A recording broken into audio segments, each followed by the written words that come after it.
के government medical college की हालत खस्ता है। जम्मू के बख्शी नगर में वाक़ इस अस्पताल के वार्ड्स की हालत ऐसी है जहां दुरुस्त आदमी भी बीमार हो जाए। मरीजों और तीमारदारों का इल्जाम है कि महकमा सेहत के जरिए वार्ड्स की कोई सुध नहीं ली जा रही है। वार्ड्स में लगी खिड़कियों में शीशे तक नहीं लगाए गए हैं, जिससे कि कपकपाती सर्दी में मरीजों की हालत और बिगड़ सकती है। यहाँ पे हॉस्पिटल में मरीजों के इलाज के लिए लाते हैं, तो वहाँ से बाहर से जितनी भी ठंड या धूल आती है उससे ज़्यादा मरीज बीमार हो जाते हैं। सरकार को चाहिए कि उसमें वो पूरी तरह से शीशा लगाएं।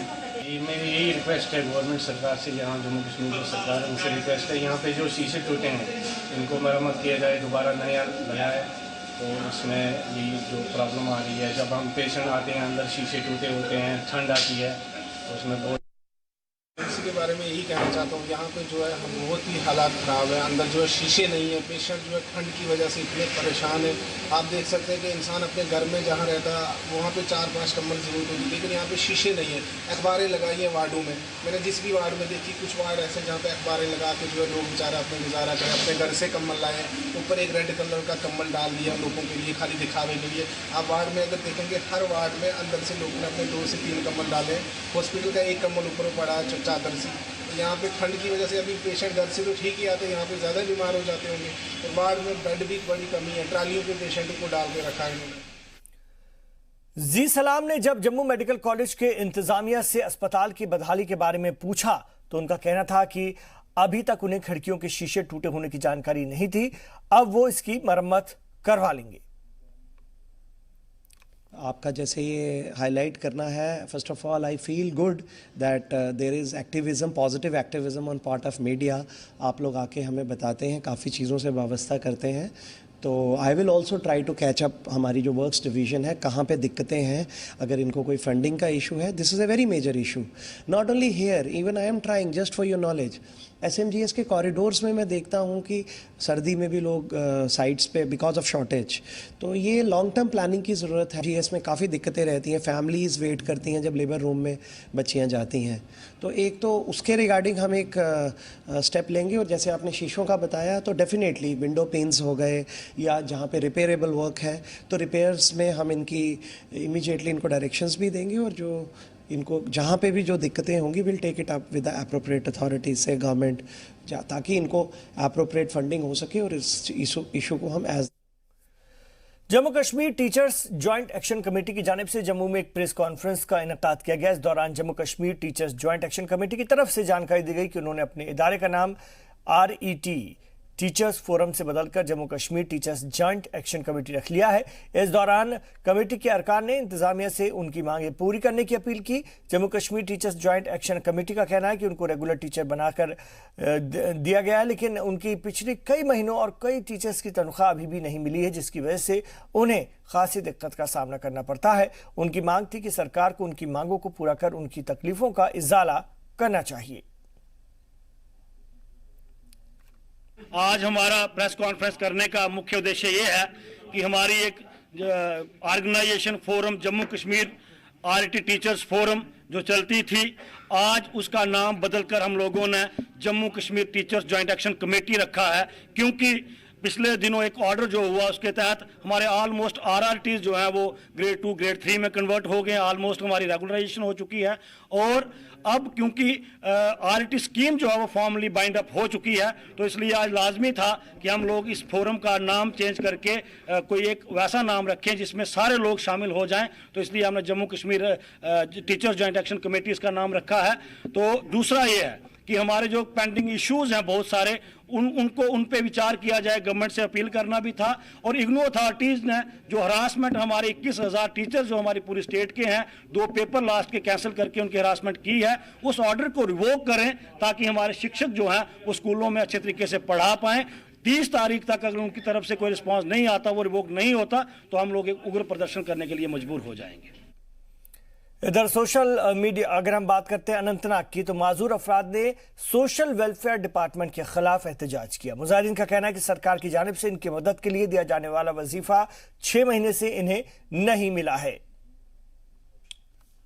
एसोसिएशन अनंतनाग से आज हम महकमा सोशल वेलफेयर को मोतबाना गुजारिश करते हैं क्योंकि आप लोग जानते हैं कि पिछले 5 सालों से हमारी जो वजीफा थ्रू सोशल वेलफेयर 1000 रुपया पर महीना आता है। बड़ी अफसोस के साथ आज हमें ये बात कहना पड़ रही है कि पिछले 6 महीनों से हम लगातार सफर कर रहे हैं और इसके साथ साथ सऊद कशरा जो वजीफा है वो जल्द से जल्द वो इजरा करे। वो अनंतनाग को भी हम मोहतबाना गुजारिश करते हैं कि हम इस वक्त अनंतनाग के इस डिस्ट्रिक्ट से जो ताल्लुक रखते हैं डिसेबल पर्सन लोग वो बेचारे सफर कर रहे हैं, लिहाजा हम आज उनको आखिरी बार ये चेतावनी दे डालते हैं, अगर इस बार भी हमारी तरफ उनको ये तवज्जो नहीं दी गई है तो वो दिन भी दूर नहीं है जब हम मिलजुल कर डिस्ट्रिक्ट अनंतनाग में एक जोरदार प्रोटेस्ट करेंगे। हंगर स्ट्राइक पर बैठने के लिए हम मजबूर हैं।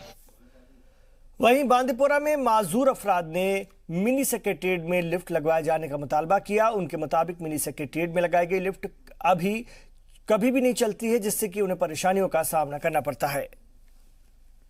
गवर्नमेंट ने जब ये 3 बिल्डिंगें बना दी यहाँ पर डिस्ट्रिक्ट हेड क्वार्टर के लिए, तो लिफ्ट में है, लेकिन लिफ्ट तब से चालू नहीं है जब से ये बनाए गए हैं। डिफ़िकल्टीज़ हमें कैसी आती हैं, हमें कैसे ऊपर नीचे आना पड़ता है, शायद ये हम ही जानते हैं। हम गवर्नमेंट से, हम डिस्ट्रिक्ट एडमिनिस्ट्रेशन से अपील किया करते हैं कि लिफ्ट चालू करें ताकि जो PWD है, वो जो PWD पर्सनस है यहाँ पर बांदीपोरा में, किसी साहब को मिलने के लिए उनकी आसाइश हो जाए, उनकी तकलीफ कम हो जाए। मैं हैंडीकैप्ड एसोसिएशन का एक मेंबर ही समझ लिया मेंबर हूँ। तो यहाँ पे पिछले तकरीबन जब से मुझे लगता है बिल्डिंग बनी है तब से ये यहाँ की जो लेफ़्ट हैं बिल्कुल काम नहीं कर रही हैं। हमारे हैंडीकैप्टों को बहुत ज़्यादा दिक्कतों का सामना करना पड़ रहा है। आज भी आप देख रहे हैं हमारे जितने भी हैंडीकैप्ड हैं कितनी प्रॉब्लम हुई इनको ऊपर चढ़ने में फिर नीचे उतरने में। इसलिए मेरी आपकी वसालत से मैं गवर्नमेंट से यही अपील करता हूं कि ये लिफ्ट जल्द से जल्द ठीक करवाई जाए और ख़ास करके यहाँ के हमारे डी साहब हैं जो, उनसे मैं गुजारिश करता हूं कि लिफ्ट जल्द से जल्द ठीक करवाई जाए ताकि हमारे जो ये डिसेबिलिटी पर्सनस हैं इनको दिक्कतों का सामना न करना पड़े। पुंछ जिले के मंडी तहसील के 2 माजूरों ने 4 साल पहले स्कूलों के लिए दरख्वास्त स्कूटी के लिए दी थी, लेकिन अभी तक उन्हें स्कूटी नहीं मिली है। वाजिब है कि पुंछ जिले की मंडी तहसील के माजूर अब्दुल सुभान बिन अब्दुल अहद बट बाशिंदा छब्बर किनारी और मोहम्मद शब्बीर बिन गुलाम मोहम्मद बाशिंदा लोरन को महकमा सोशल वेलफेयर में स्कूटी के लिए दरख्वास्त दी गई थी, लेकिन 4 साल गुजर जाने के बाद भी उन्हें स्कूटी नहीं मिल पाई, जिसके सबब उन्हें हर दिन कई किलोमीटर पैदल चलकर जाना पड़ता अपनी रोजी रोटी के लिए मंडी तहसील दफ्तर। और 4 साल बाद भी स्कूटी न मिलने से परेशान इन माजूरों ने LG से अपील की है कि वो महकमा बराए समाजी फलाह बहबूद से स्कूटी दिलवाने में मदद करें। मेरी ये प्रॉब्लम है, स्कूटी के लिए मैंने फॉर्म अप्लाई किया है 2016 में, 4 साल हो चुके हैं, लेकिन मुझे आज तक स्कूटी नहीं मिली। तो बाकी जो मेरे बाद जो जिन लोगों ने अप्लाई की थी स्कूटी के लिए तो उनको मिल चुकी है, मुझे नहीं मिली है। ये पता नहीं है मुझे क्यों नहीं मिली। मैं एक मज़दूर से आदमी हूँ, तो किसी की रेहड़ी पे मज़दूरी करता हूँ, मतलब वहाँ से मेरे को 7 किलोमीटर पैदल आना पड़ता है इधर। तो इसलिए मैंने उस स्कूटी के लिए अप्लाई किया था 2016 में, आज तक मुझे नहीं मिली। मैं जाता हूँ पुंछ में बोलते हैं 8 दिन के बाद आना, 10 दिन के बाद आना।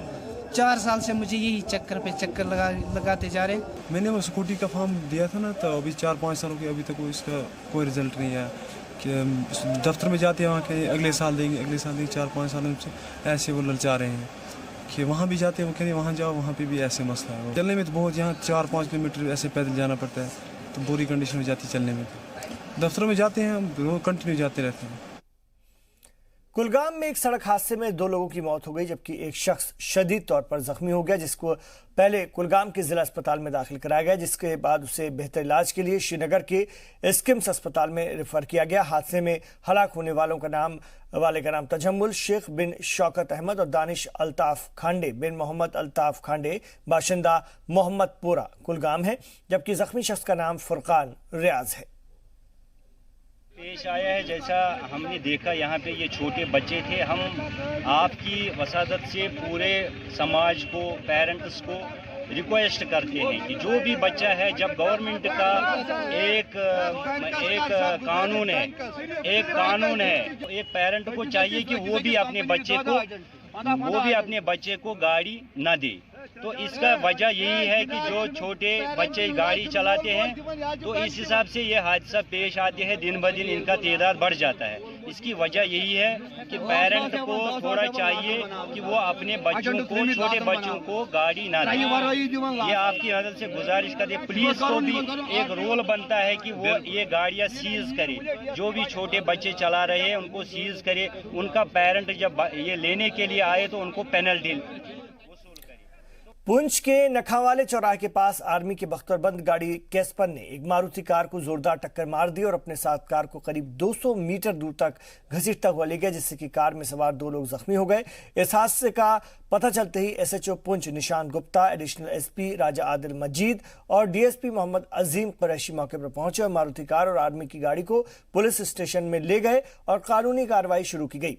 वहीं कार मालिक फारूक अहमद का कहना है कि कार को टक्कर मारने वाले आर्मी की गाड़ी के ड्राइवर के खिलाफ कार्रवाई होनी चाहिए, क्योंकि जिस तरह टक्कर मारने के बाद वो कार को अपने साथ इतनी दूर तक घसीटते हुए ले गया, उस पर कत्ल का केस बनता है।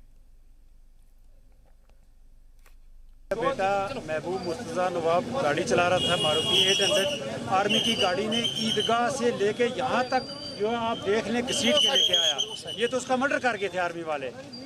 और इस वक्त मौके एसएसपी साहब आए, एसएचओ पुंछ आए। अब ये देख रहे हैं, हम चाहते हैं कानूनी कार्रवाई हो उसके खिलाफ। इसके पास लाइसेंस है भी या नहीं है, ये तो इसने जानबूझ के मर्डर कर गया था ये, और साथ में और भी कितने लोगों को मार गया था। आपका बेटा ठीक है? अब बेटा मेरा हॉस्पिटल गया है उसका मेडिकल चेकअप के लिए। अब क्या होगा आप अल्लाह बेहतर जाने। आप फिजिकली देख लें, अगर किसी बात में किसी किस्म का कोई फ्रॉड है तो वो देख लें आपको, लेकिन इसकी वीडियोग्राफी करें और हमें इंसाफ चाहिए।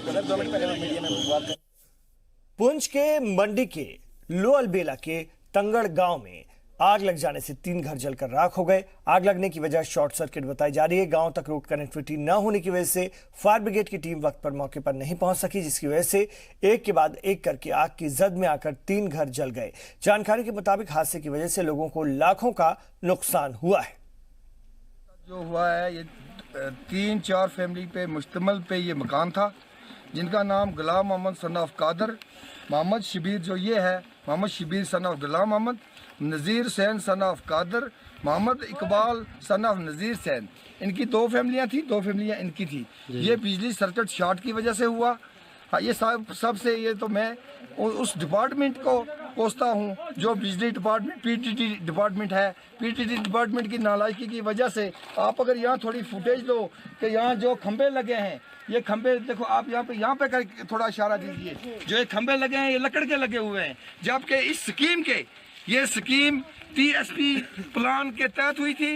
वहाँ पीडीपी की उस टाइम गवर्नमेंट थी, उन्होंने इतना ज़बरदस्त घपला किया और घपला करने के बावजूद इस स्कीम की पूरी जो यहाँ के पोल थे, सामान था बिजली का, वो पूरा सही नहीं है।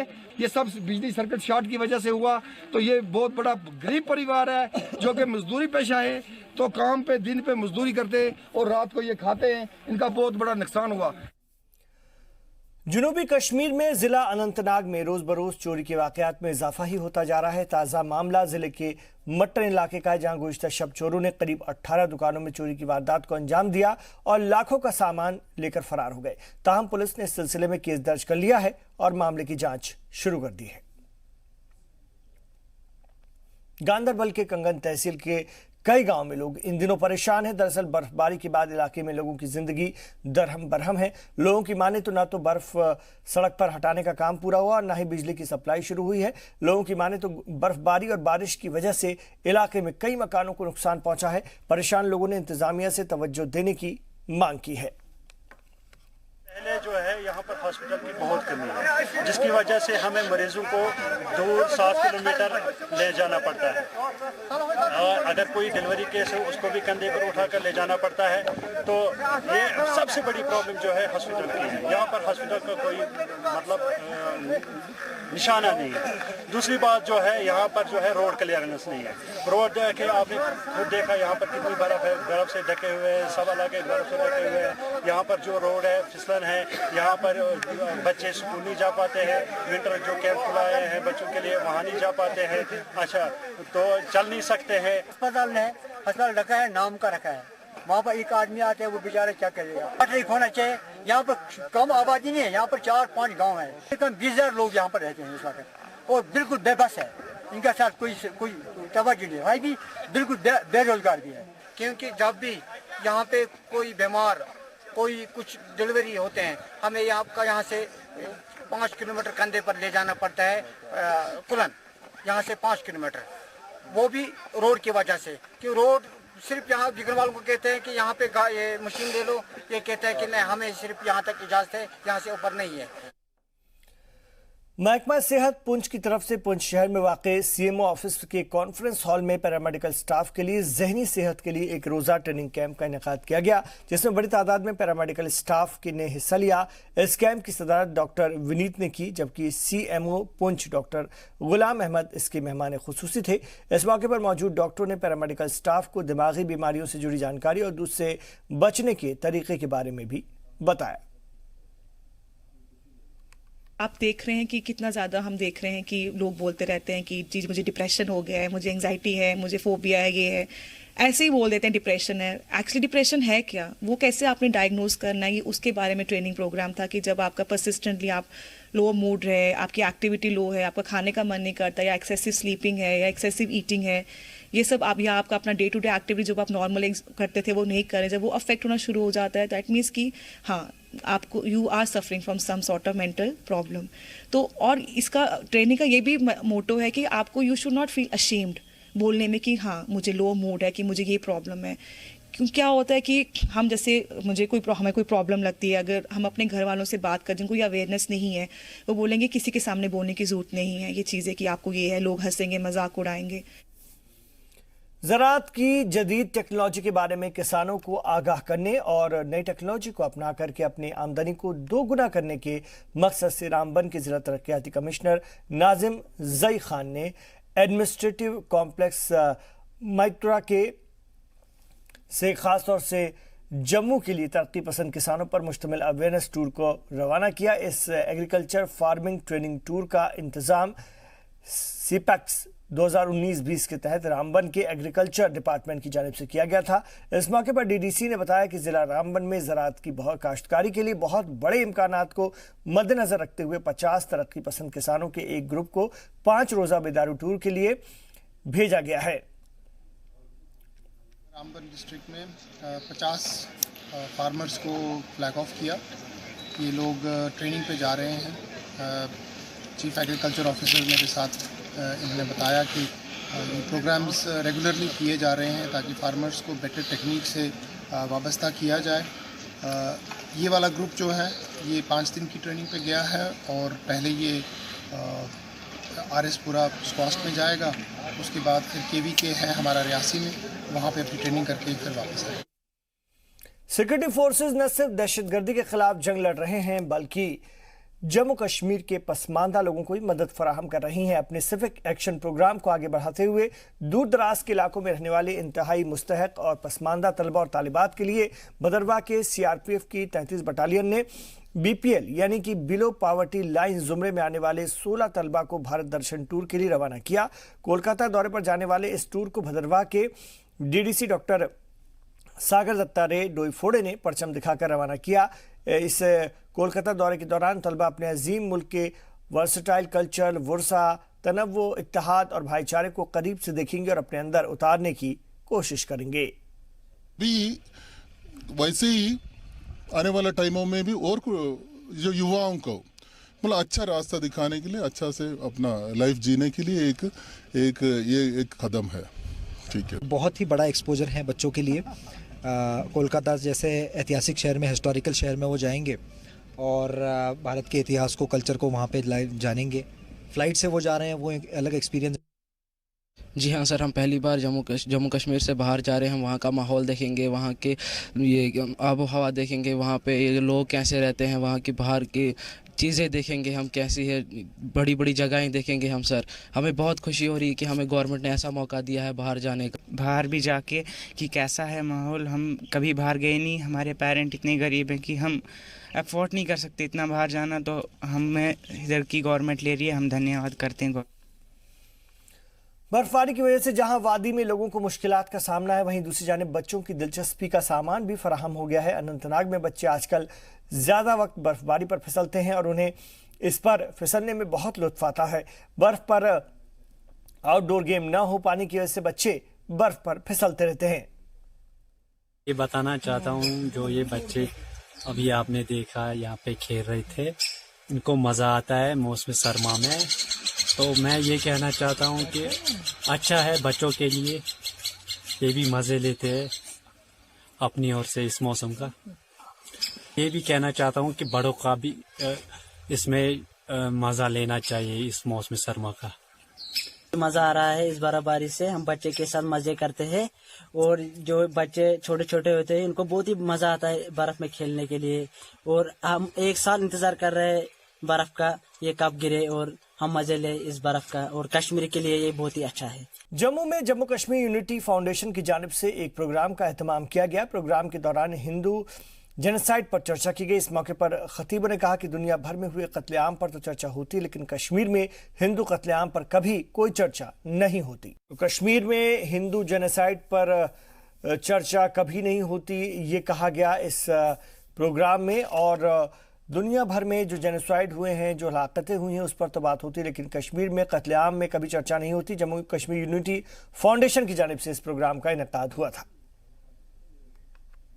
देखिए, बड़े अफसोस से कहना पड़ता है कि जब हॉलोकॉस्ट की बात होती है, जेनोसाइड की बात होती है, आर्मीनिया की बात होती है, बांग्लादेश में जो हुआ उसकी बात होती है, कंबोडिया में जो हुआ उसकी बात होती है, लेकिन जो असली जेनोसाइड्स हुए वो तो जम्मू कश्मीर में हुए। वो मीरपुर 25 नवंबर 1947 की बात हो, वो अलीबाग वहाँ पे 4000 लोगों को कैसे चुन चुन के मार डाला गया उसकी बात हो, वो आज गुम्मा की बात हो।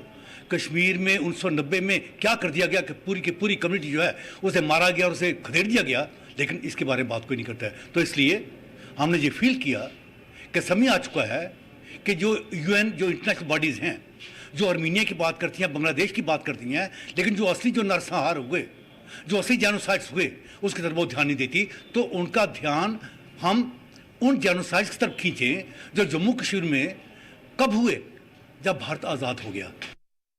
देखिए, सबसे पहली बात तो ये है कि इंटरनेशनल होलोकॉस्ट मेमोरियल डे जो है ये ज्यूस जीनोसाइड जो हुआ उसके लिए मनाया जाता है, और इस बार इसका 75th ईयर है और इसकी कमेमोरेशन ऑल ओवर वर्ल्ड हो रही है। भारत में तो शायद हमें मालूम नहीं, लेकिन जम्मू में ये हमारा पहला प्रोग्राम है जम्मू कश्मीर यूनिटी फाउंडेशन की तरफ से, जिसमें इंटरनेशनल होलोकॉस्ट डे पे हम यहाँ पे अपना भी एक कार्यक्रम आयोजित कर रहे हैं। इसमें सबसे बड़ी बात यह है कि जम्मू कश्मीर राज्य जो है, यहाँ पे पिछले 72 साल से ही एक जीनोसाइड का प्रोसेस चला, जो सबसे पहले शुरू हुआ जब जम्मू कश्मीर रियासत पे पाकिस्तान की फ़ौज ने हमला किया और मीरपुर कोटली के इलाके में एक ही दिन में 50,000 हिंदू और सिखों को मारा गया। लेकिन आज भी अगर हम देखते हैं तो हिंदू जीनोसाइड की कभी बात नहीं होती। शुमाली कश्मीर के बांदीपुरा के बंकूट इलाके से ताल्लुक रखने वाली हुमैरा यासिन ने एक किताब लिखी है, लेकिन उनके पास इसे छपवाने के लिए पैसे नहीं थे, जिसके बाद उनकी मदद बीजेपी के लीडर अशोक कौल ने की और बुक को पब्लिश करवाने में हुमैरा की मदद की।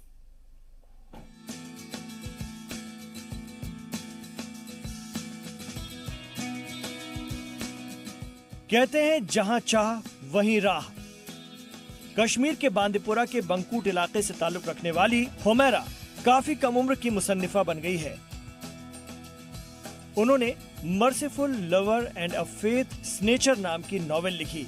इस नॉवेल में 2 अलग अलग ख्यालात के भाइयों की दास्तां है जो काफी दिलचस्प जान पड़ती है।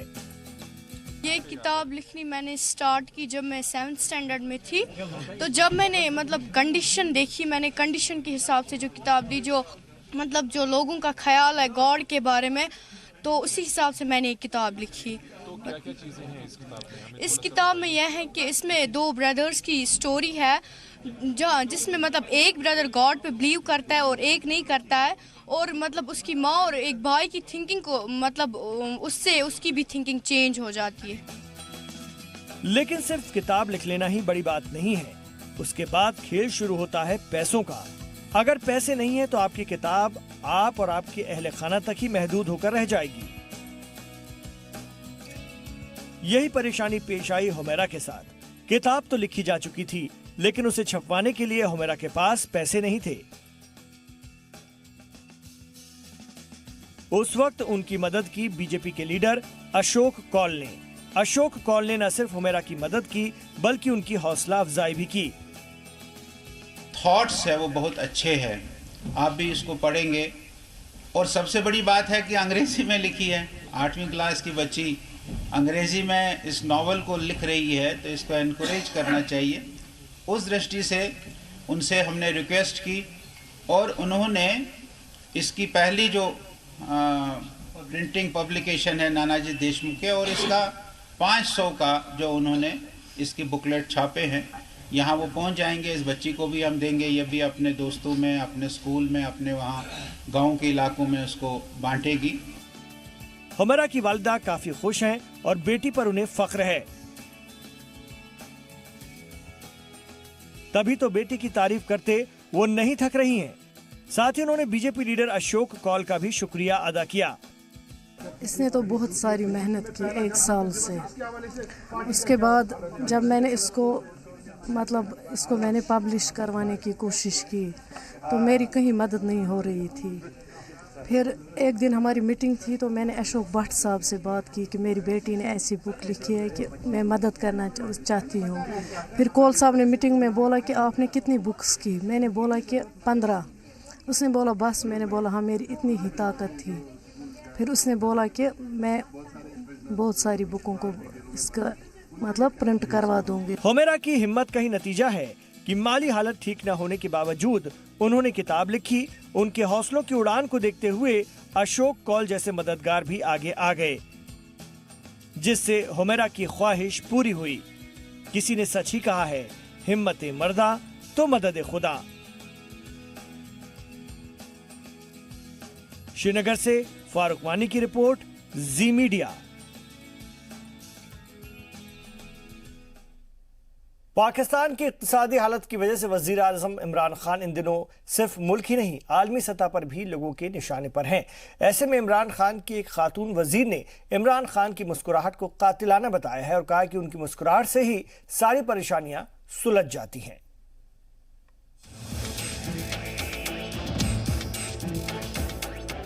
जिस पाकिस्तान में लोगों के रोज के सामान पहुंच के बाहर होते जा रहे हैं, महंगाई इतनी कि लोगों की थाली खाली हो रही है, जहां लोगों के भूखे मरने की नौबत है, वहां की वज़रा अपने वजीर आजम की मुस्कान पर फिदा हैं।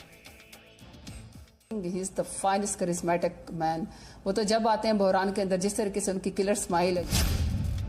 सुना आपने, जिस पाकिस्तान की तबाह होती मईशत और वहां बढ़ती महंगाई की चर्चा दुनिया भर में है, वहां की एक वजीर इसे छोड़कर पीएम इमरान खान की कातिलाना मुस्कान पर फिदा हैं। दरअसल पाकिस्तान की वजीर ममलकत बराए क्लाइमेट चेंज जरताज गुल एक इंटरव्यू में कह रही हैं कि वे पीएम इमरान खान की कातिलाना मुस्कान और उनकी बॉडी लैंग्वेज की मुरीद हैं। उनकी तो अक्सर वीडियोस बनी हुई है उनकी बॉडी लैंग्वेज की, जब वो चल के आते हैं इतना रौब और दबदबा और इतना करिश्मा होता है उनके पर्सनैलिटी का। पाकिस्तान के अब तक के सबसे नाकामयाब पीएम, जिनकी फैसलों की वजह से आज पाकिस्तान की हालत बद से बदतर हो गई है, जिसके वजीर की वजह से वहां जिंदगी मुसीबत है, वहां के पीएम इमरान खान की वहां की वजीर तारीफ करते नहीं थक रही।